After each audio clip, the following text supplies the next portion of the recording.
রোজার মধ্যে মসজিদে কুপিয়ে হত্যার ঘটনাটি জনমনে, এলাকার মানুষের মধ্যে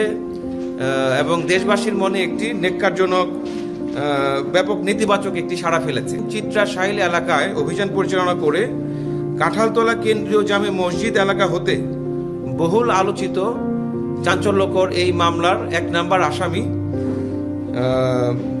মোহাম্মদ হোসেন সর্দারকে আটক করতে সক্ষম হয়েছে। গ্রেপ্তারকৃত অভিযুক্ত মোহাম্মদ হোসেন সর্দারের নেতৃত্বে এজাহার নামেও 49 জন আসামি দ্বারা যোগ সাজসে বিভিন্ন দেশীয় অস্ত্রপাতি নিয়ে ভিকটিম সাইফুল সর্দার, আতাউর সর্দার তাদের বাড়িতে আক্রমণ করে।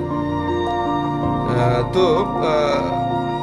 এই আক্রমণের প্রেক্ষিতে এই ভিকটিম সাইফুল সর্দার, আতাউর সর্দার,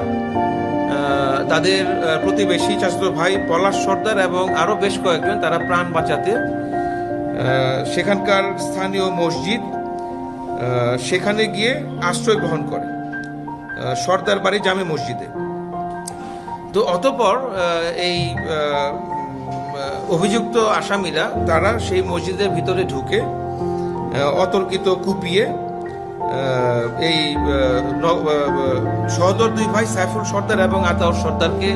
সেখানে জখম করে, পাশাপাশি পলাশ সর্দার সহ অলিল সর্দার, তাজেল হাওলাদার সহ আরো বেশ কয়েকজনকে আহত করে মসজিদে ফেলে যায় এবং যাওয়ার সময় এই সাইফুল সর্দার, আতাউর সর্দার সহ আরো কয়েকজনের, আরো 4 জনের 4টি বাড়ি তারা